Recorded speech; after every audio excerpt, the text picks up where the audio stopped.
ABC News AGT Live requests you all to wear mask properly. Thank you. ABC News AGT Live সবাইকে অনুরোধ করছে mask পরুন এবং অবশ্যই সঠিকভাবে পরুন। ধন্যবাদ।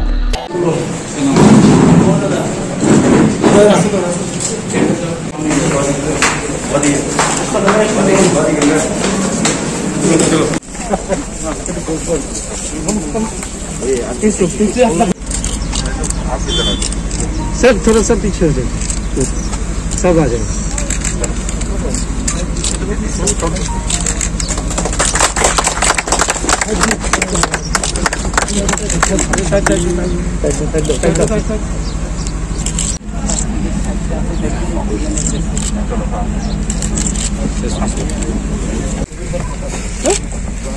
अरे पीछे अरे यहाँ निकलो तुमरा।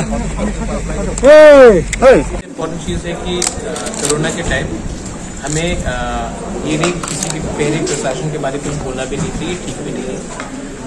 जब हमने चार्ज लिया इस काउंसिल का, मेरे संग मेरे सीएम मेरे हेल्थ मिनिस्टर हम सब आए थे और हमने देखा कि यहाँ में काफ़ी कठिनाई है। पिछले 3 साल से एक्सरे मशीन काम नहीं कर रहा है, यहाँ में ऑक्सीजन की का कोई सुविधा नहीं था, यहाँ में डॉक्टर्स बहुत कष्ट से काम कर रहे हैं, यहाँ में इंफ्रास्ट्रक्चर में हमारे विमेंस के लिए सेपरेट बाथरूम भी नहीं है। तो ये सब देखकर हमने 2 बार यहाँ में हम खुद आए थे, सबसे इंटरेक्शन किया।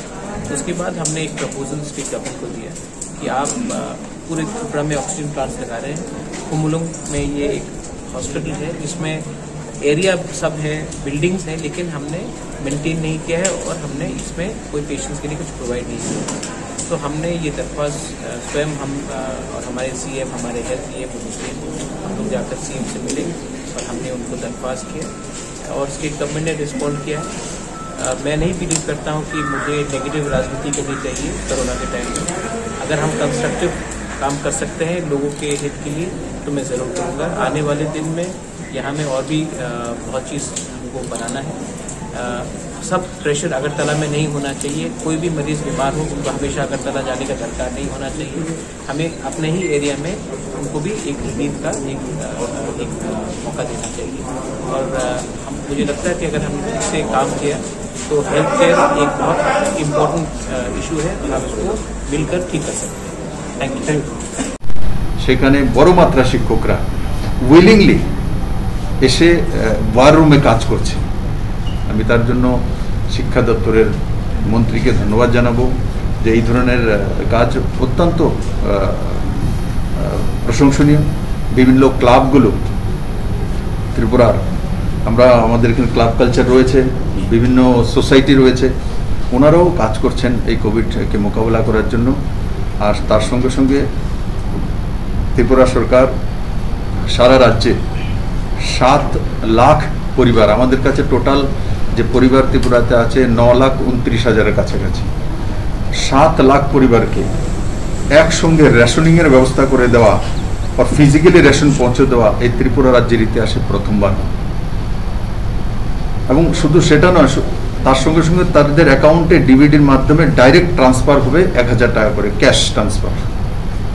আর বাকি চাল দেওয়া হবে, সরষের তেল দেওয়া হবে, লবণ দেওয়া হবে, পেঁয়াজ, আলু, সয়াবিন, গরু পাউডার দুধ, এইগুলোর ব্যবস্থা করে তার বাড়িতে প্যাকেট নিয়ে পৌঁছে দেবে আর সেই ব্যবস্থা করা হয়েছে।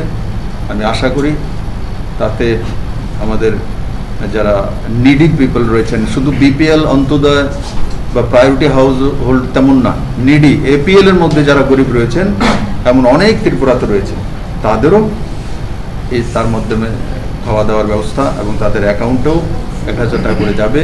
অ্যাকাউন্টে যে টাকা দেবে তাতে 70 কোটি টাকা ত্রিপুরা সরকারের খরচা হবে, যেটা খাদ্যদ্রব্য পাঠানো হবে তাতে 80 কোটি টাকা খরচা হবে। আর 10-15 দিনের মধ্যেই আমরা মনরেগাতে যে গরিব অংশের মানুষের কাজের জন্য যদি কাজ পায়, তার কাছে পয়সা দেয়, তার জন্য 332 কোটি টাকা স্যাংশন করেছি। 12 মানে শহর অঞ্চলের মধ্যে যারা গরিব রয়েছে তাদের জন্য 25 কোটি টাকা স্যাংশন করা হয়েছে। তো কুল মিলিয়ে টোটাল 579 কোটি টাকার প্যাকেজ ত্রিপুরা সরকার এই খাতে খরচা করবে। আমি আশা করি তাতে ত্রিপুরা মানুষ লাভান্বিত হবে।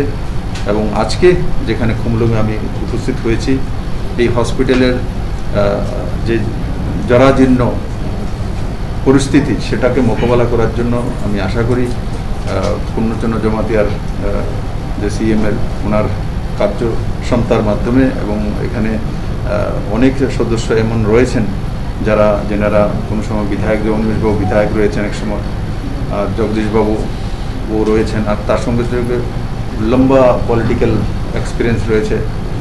কমল কলি নিজে পলিটিক্সে না থাকলেও পলিটিশিয়ানদেরকে ক্লাস নিতেন, তো উনি এখন এমডিসি হয়ে এসছেন, আর তারপর ওনাকে স্বাস্থ্য দপ্তরের দায়িত্ব দেওয়া হয়েছে।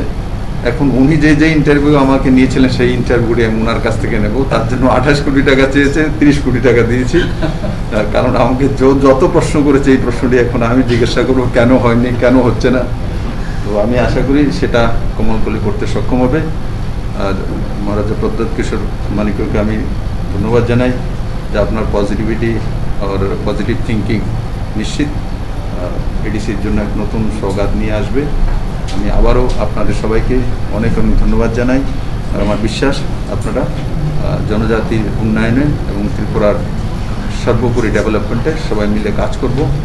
আর মাননীয় প্রধানমন্ত্রীর যে স্বপ্ন, যে নর্থ ইস্টকে এগিয়ে নিয়ে যাওয়া, সেই দিশাতে আমরা কাজ করতে সক্ষম হব। আর আবারও বলবো আমার সাংবাদিক বন্ধুদেরকেও, যাদের ভ্যাকসিনেশন হয়নি তো নিয়ে নেওয়া এসে প্রেস ক্লাবের মাধ্যমে বিভিন্ন জায়গায়, আজকেও এখানে খুমলুং প্রেস ক্লাবে ভ্যাকসিনেশন রয়েছে বিভিন্ন স্পটে, এটা তো হবে আজকে। তো ইঞ্জেকশন নিয়ে নেওয়া, ডোজ নিয়ে নেওয়া, আমিও নিয়েছি, তো আপনারা সবাই নিয়ে নিন।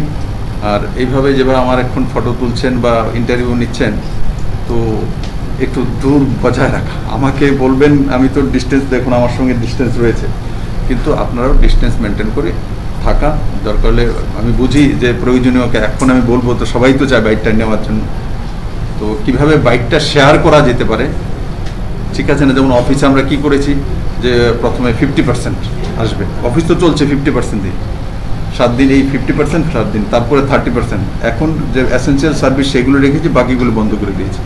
তো সাংবাদিকদের বলবো আমি বন্ধুদেরকে শেয়ার করা, এই জায়গাতে আমি যাব, ওই জায়গায় তুমি যাবে, কিন্তু বাইকটা শেয়ার করে নাও, তো তাতে নিজেরা সাবধানে থাকতে পারবো, সুস্থ থাকবো, ভালো থাকবো। সবাইকে